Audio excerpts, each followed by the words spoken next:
It's really great to be in sunny Croydon, where a group of really passionate people from different parts of our society have come together to talk about how we can make peace a reality individually for ourselves, for our families and for our communities.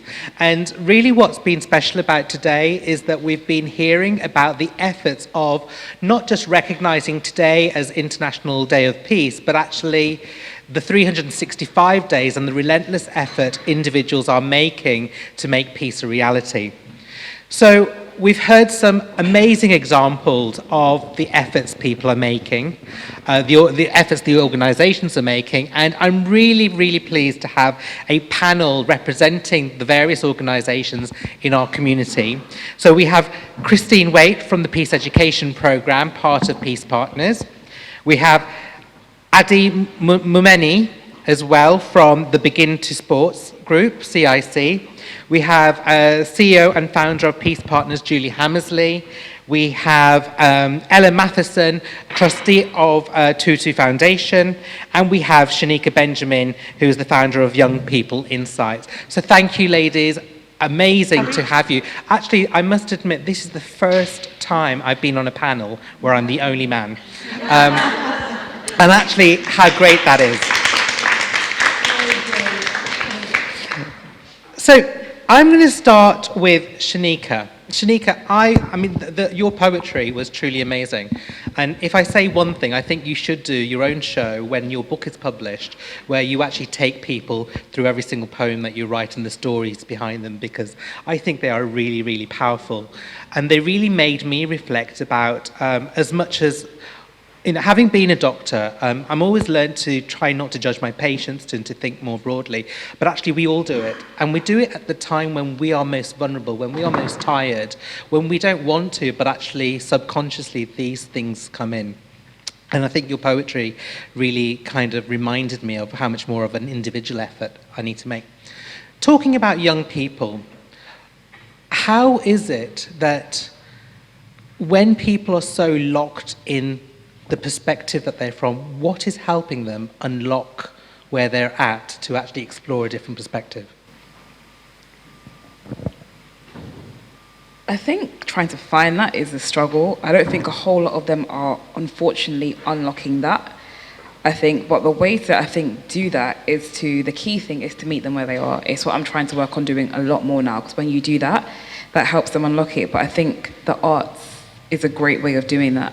And they are a bit afraid of it, some of them, in certain art forms. My thing is always, just let it flow through you, don't overthink it, because with me, I may be writing a poem and something comes out that I don't even know was gonna come. So for me, I think art is a great way of doing that, and just getting them to speak and to talk to them and let them know there's different opportunities out there because they don't know. So I think expression through art and just through conversation, because often they're just not really talked to or talked with, they're just talked at. And that doesn't help them learn, but I think it's just more needs to be done to talk to them, because I think they're often not always thinking forward because they're just not able to or aren't given the chance to. And what are the priorities for your organisation in making that more of a reality? A key thing now is the developing of the way the organisation is, the way it's run. It's been run by me or myself for 3 years, which is a lot, but also I don't want to do that anymore. I want to give young people the time to be part of it, because they are part of everything that's been part of it. The logo is designed by young people. The topics and themes are set by young people. The kickback was named by a young person. Like, different things are all named by them, they're put in by them. But I want them to now be running the events now, so that they are learning skills and doing things that I've been doing the past 3 years. I want to be able to run workshops, whether it's independent ones or in schools, people referral units, offenders institutes, hostels, some people who often aren't always given the chance to speak out or getting that chance to speak out on things, working on creativity, the power of the voice, and also running events, because people don't always want to do that. And it's so important for that to run a good event. It's actually really hard. I didn't know until I was helping a young person put on an event.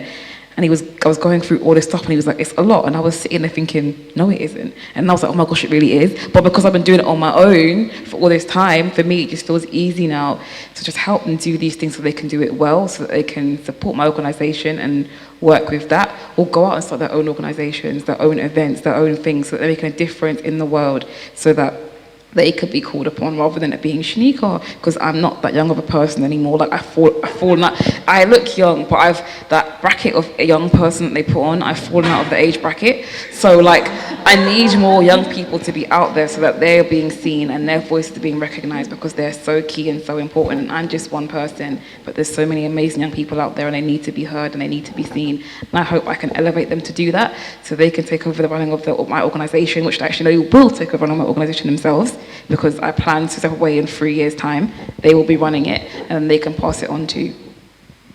Thank you. So that brings us nicely on. I mean, there's lots of individual efforts, and there's lots of efforts being made by individual organisations.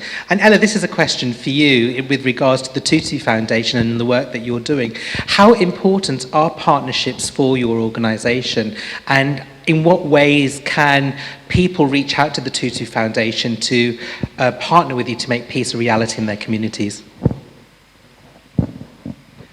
So with the Tutu Foundation, as I said earlier, the foundation for everything we do is based on the principles of Ubuntu.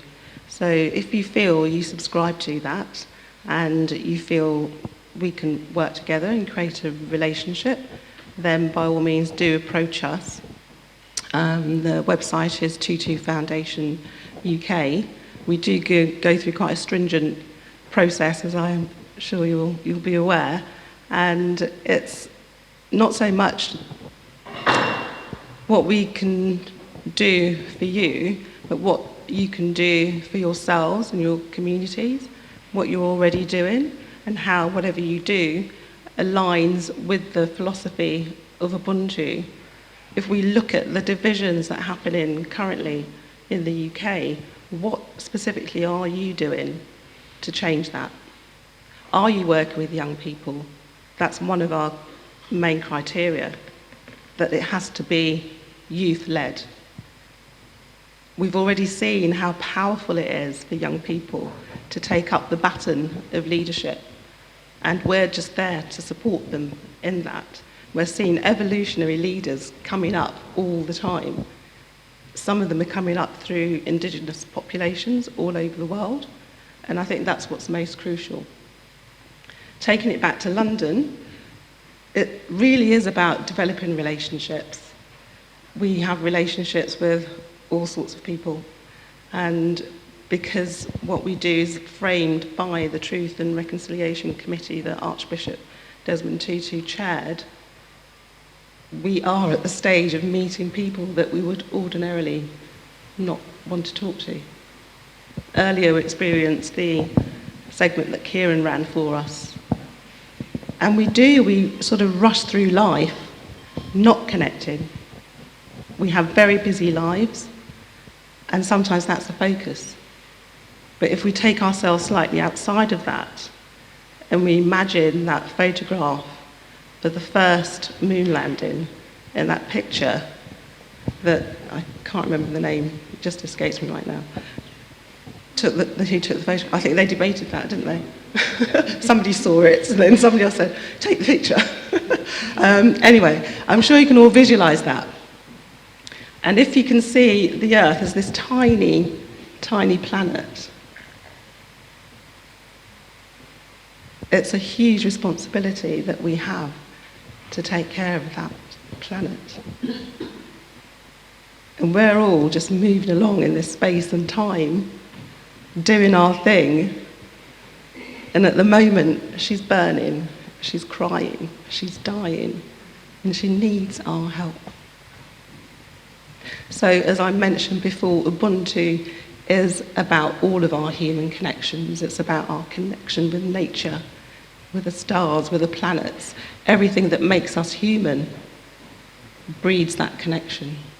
So I know that's quite a long way of explaining how to connect with us, but it is very much about the hearts and minds and the willingness to make big impact in places where people would not necessarily travel.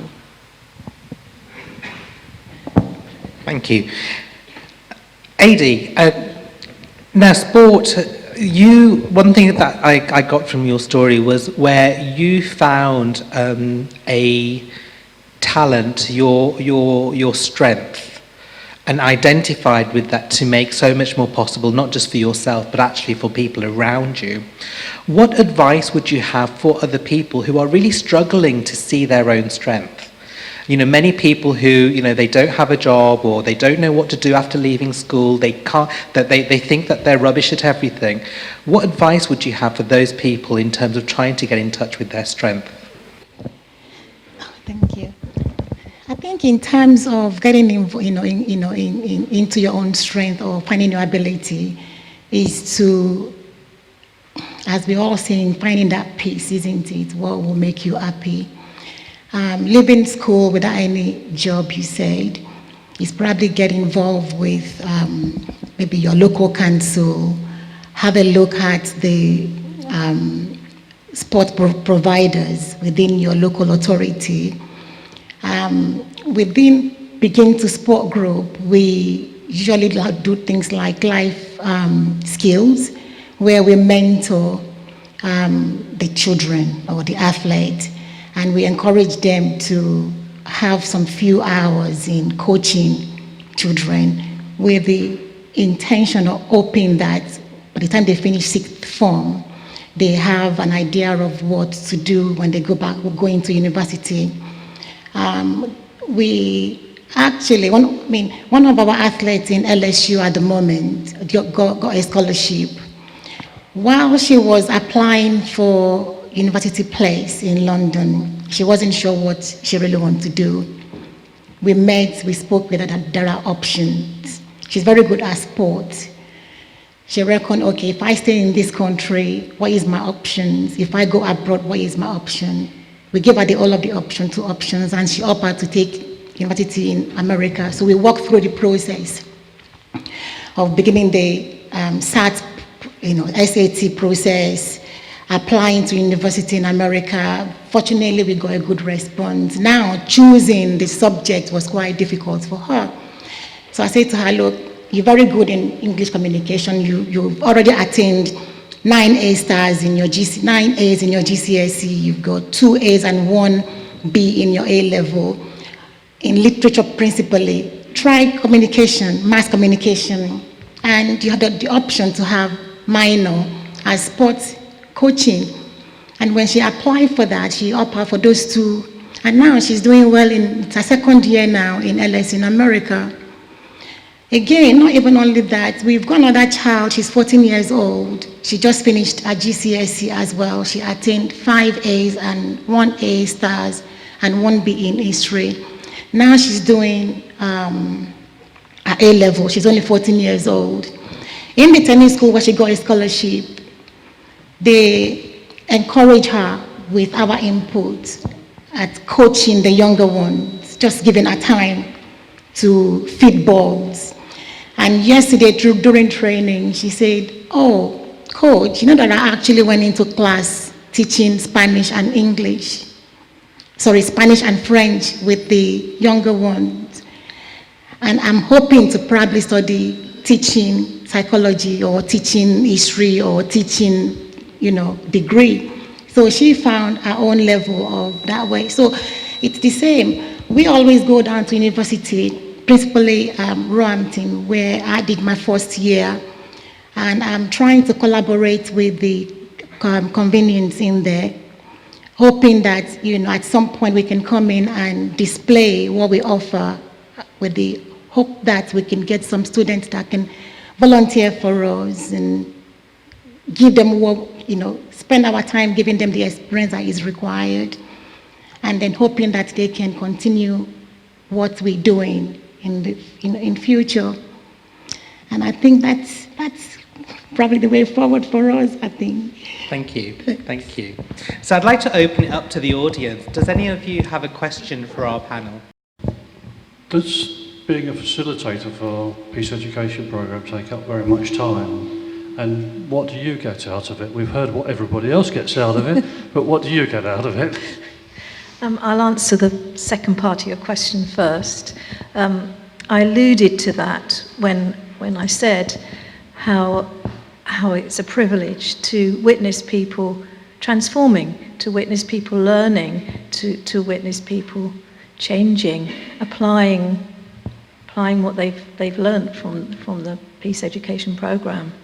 That is just very inspiring. And also just going along as a facilitator, you're not a teacher, it's not a teaching role. And you learn as well, you learn along with everybody else. And for me, it doesn't matter how many times I hear it, there's always something else. That's what that means. Now I can apply that in my life. Now I can apply that, in my relationships with my family and so on. And actually use what I'm hearing, actually use those words that I'm hearing and I'm learning and I'm taking in for myself. And the first part of your question, being a facilitator, in a way, it's like, how long is a piece of string? It can range from doing really very, very little and almost just acting like an MC to put on, because the program's there, the program does it, the content is there, we don't need to add to that at all. It just suggests in the manual just to feel confident standing up in front of a group of people. And that's about it, really. And there's even suggestions of what you might say.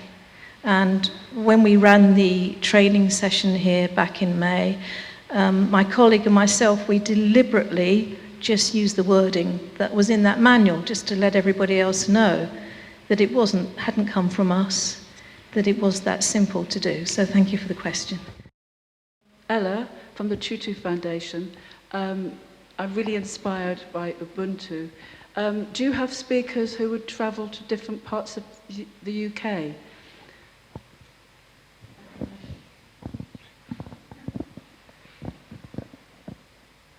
A short answer, no. Oh. But that's not to say that it's not possible. In the words of Prem Rawat, peace is possible. So it's unlikely that there won't be anybody. I'm sure we can find someone. In fact, on Thursday, Archbishop Desmond Tutu's granddaughter published her first book called Everyday Ubuntu. So it might be worth contacting the publisher's Penguin to see if she'll be doing some sort of a book tour. I mentioned earlier that we're meeting next week, trustees, so I can put it out there. What's a question for you? What specifically did you have in mind? Oh, just simply that, I live in two different places, both in Manchester and in Cornwall, right at the southwest. I'll come to Cornwall. Oh, brilliant, brilliant. Thank you very much. Thank you.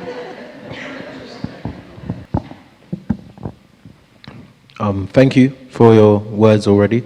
It's an open question. Do you know what? Can I have an answer from each of you, in fact?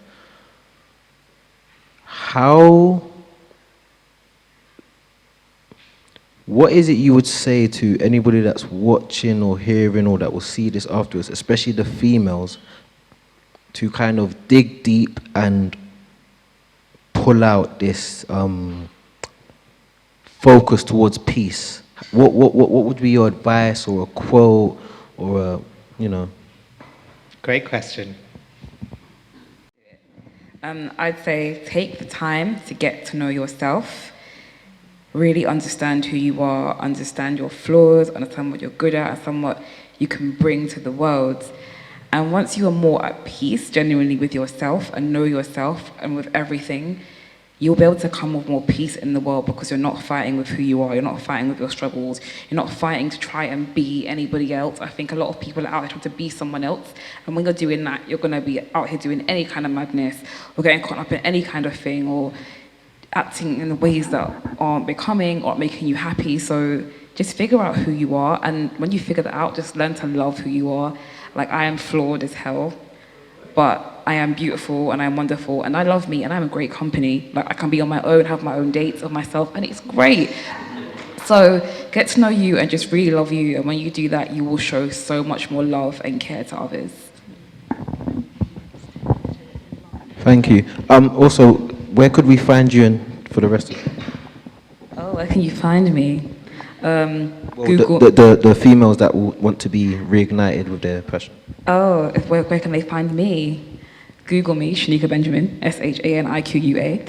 But you can, if you don't want to Google me, but I would say do that and you can see my journey. But follow me on Instagram, Shanika, Shaniquiqua, Benjamin _. I'm very open on that because I have to be. And Twitter, Shanq Marie. That's when I just spill out my innermost thoughts. I'm not trying to do the most, like you will see when I'm not happy, when I am happy, when things are joyous, when I'm fangirling my sister or anyone like that. So follow me on that and you can find out about my organisation, any other work I do, everything, my poetry, everything I'm doing. So I think for me, it's about your intention. What is it you want? And one of the quotes that I love, that I can share, is the longest journey you will ever have is from your head to your heart. Amazing. I alluded before, or said specifically, that we spend so much time rushing around, making things happen, in the doing things of life. And I think it's really important to be. And it's about being yourself, who you are, accepting who you are, and just basically deciding to let some stuff go. Yeah. You realise that some of the baggage that we have, some of the worries that we have, we can worry endlessly about things that actually never happen. And sometimes if they do, that's what happens, that's life. I think you said that, was it you that said that before? I think it was Prem. He says focus on the minute of the present, don't worry about the past and don't overthink the future, just focus on that 1 minute in the present. Exactly. And that brings me to my next point, that we have everything we need inside of us. Peace is possible, and it starts with yourself. One of the things I learned when I did my wonderful fire walk is that pointing at other people means you still have the other 3 fingers pointing back at yourself. So, personal responsibility, meaning being able to respond ably. And perhaps that might mean doing some research, finding out what's important, and finding a way to make empowering decisions. And one of the things I've found is to ask empowering questions, such as how can I turn this around? What can I learn from this is the biggest one, because sometimes I don't want to. And that is the human condition. We'd rather blame others than blame ourselves. I'm not saying be really tough on yourself, but recognising where you have your power, where your power lies, and how you can move yourself forward with that. Does that help? Yes, thank you. And where you can find me on the Tutu Foundation website, and you can also find me under my name. Got What's the several website, social please? medias. Tutu Foundation UK, and my website is ellamatheson.com. And on the social media. Follow me, I'll follow back. So it's a very singular journey, really, to finding peace within. And it's your own journey. It really is your own journey. And it's just about that connection with yourself. And as we've heard, it's about knowing yourself. And it's about taking those steps towards knowing the peace. And it's been my journey for a few years now, and been truly magnificent. And I'm so glad I'm still here to be a part of it. And this day has really resonated and has been very touching for me that this event has happened, and it's through so many people's efforts. But it's been such a wonderful day. And it is just about making that connection. So thank you. Sorry, just before you go, you said about connecting with yourself. How, especially for a woman in this day and age, how is it that they can connect with themselves without isolating themselves from everybody else? Or especially, I don't know, opportunities, if that makes sense? Well, there are, it doesn't have to, it is a singular journey. You are on your own, in your own boat and navigating, but of course there are other people on that same journey. So, you know, like this day has been all about connecting with other people in a way and making opportunities available.